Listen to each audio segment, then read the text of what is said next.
In 21 seasons, Norm Abrams' calm, competent craftsmanship and love of woodworking kept viewers fascinated on the new Yankee Workshop. Week after week, he taught us how to create elegant furniture and outside gazebos, making even the hardest tasks appear easy. Even though it was famous and well-funded, the show ended swiftly in 2009.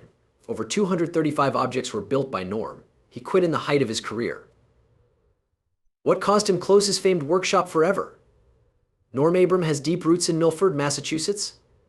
Born October 3, 1949 in Woonsocket, Rhode Island, since childhood, Norm preferred working to playing outside. His building father believed every nail had a place, and that skill was impressive.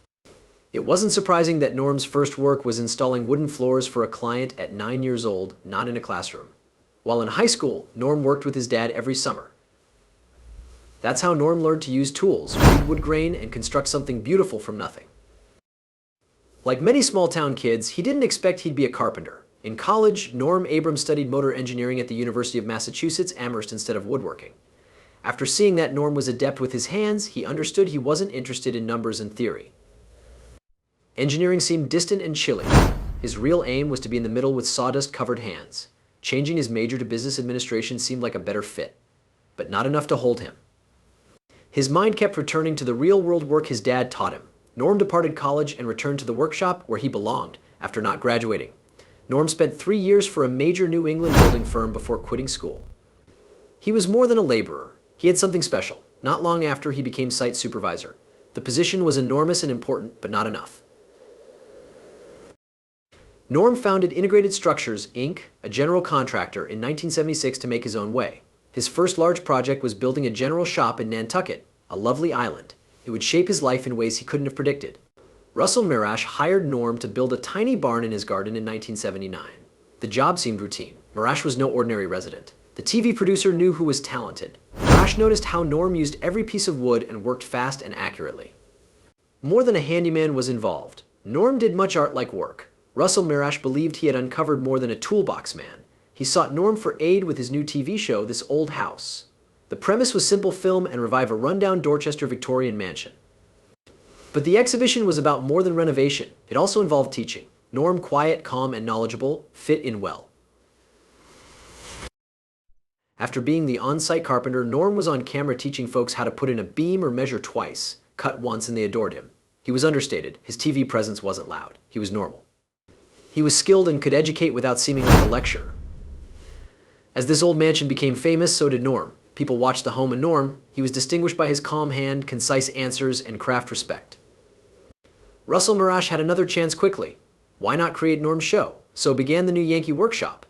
In 1988, Russell Mirash believed they had something special. People no longer watched to learn about houses. They watched Norm. Woodworking was easy and therapeutic due to his meticulous approach, extensive understanding, and calm, straightforward manner.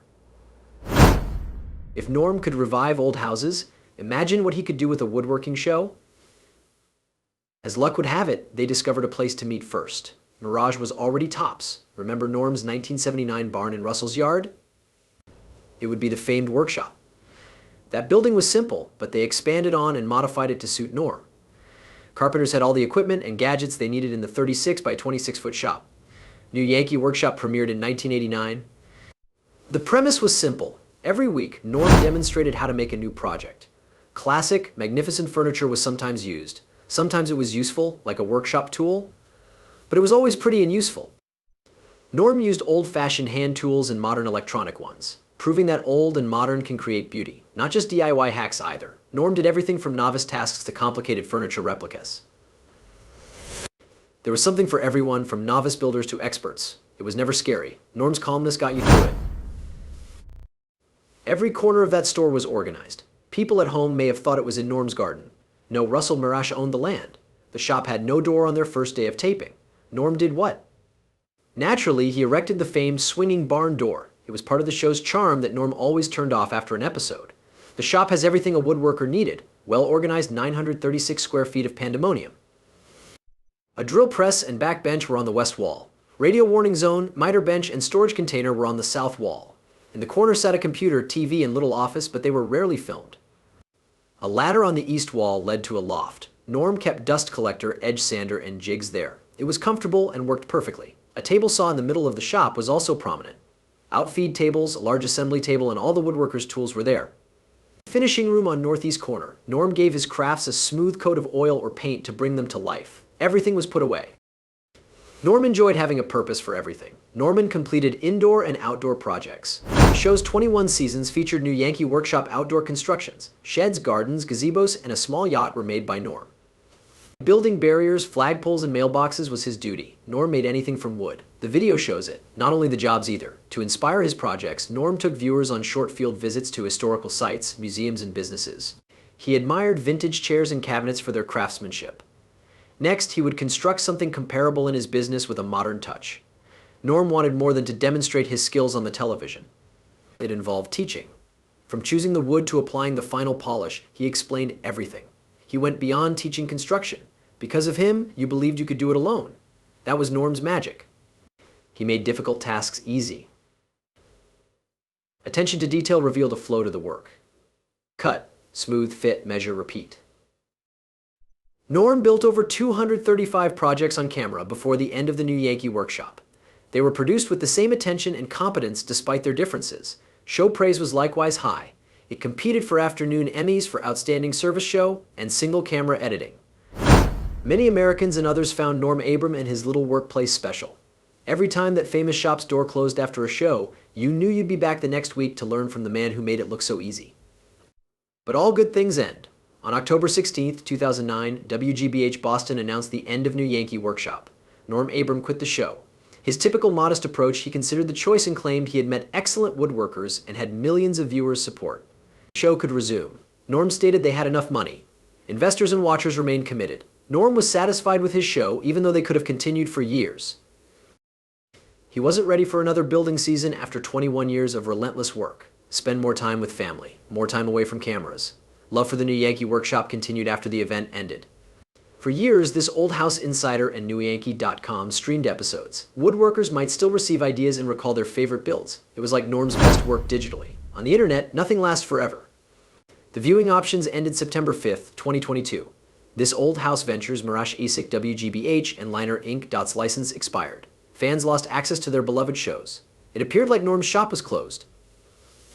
Strangely, YouTube witnessed a tiny miracle on January 13th, 2023. Russell Morash, who spotted Norm's promise years ago, released an essential video. The new Yankee Workshop returned to YouTube.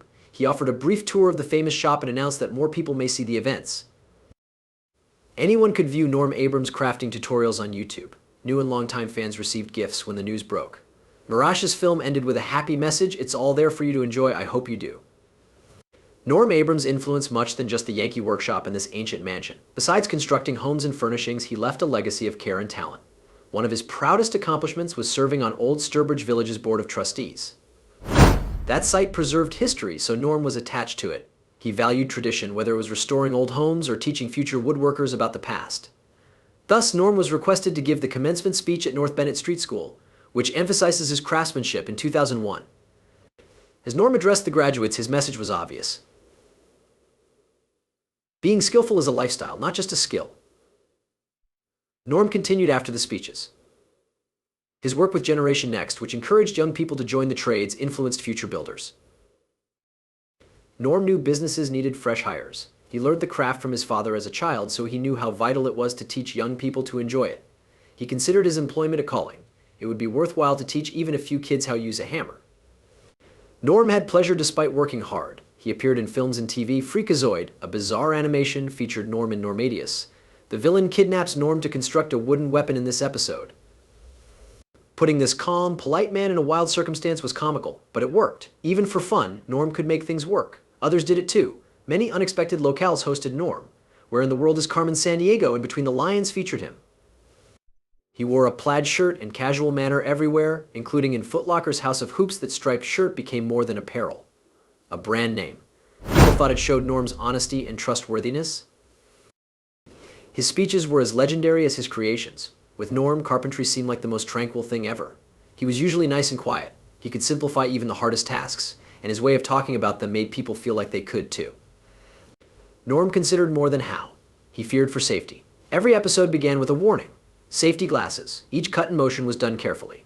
Norm stressed attentiveness to his viewers repeatedly. avoid interruptions, shortcuts, and running when weary. He considered safety as much as woodworking. All of this made Norm famous for more than his craft. The American Academy of Ophthalmology awarded him the 2009 Ismart Distinguished Service Award. He was dedicated to eye safety, not work. Norm championed workshop safety for them. Norm then received the 2018 Ken Burns Lifetime Achievement Award. Norm was honored by author Ken Burns in Old Sturbridge Village for his artistic work, particularly for preserving the village's past. The 49th Annual Daytime Emmy Awards in June 2022 awarded Norm and this ancient house the Lifetime Achievement Award from the National Academy of Television Arts and Sciences. This showed how influential Norm was. The industry considered Norm a star after 40 years on TV. In May 2022, it was announced that Norm will leave this old mansion. After 43 years, over 1,000 episodes, and many house upgrades, Norm left the show. His departure ended an era, yet his work would continue. PBS presented the house that Norm built a banquet to commemorate his labor as a goodbye. It would highlight his home repair skills and relationships. Friends, co-workers, and celebrities honored the guy who inspired so many. Norm Abram left TV, but his influence on carpentry and home renovation continued. Norm left his stamp on the homes he fixed and on his workers' hearts with every job, safety tip, and patient explanation.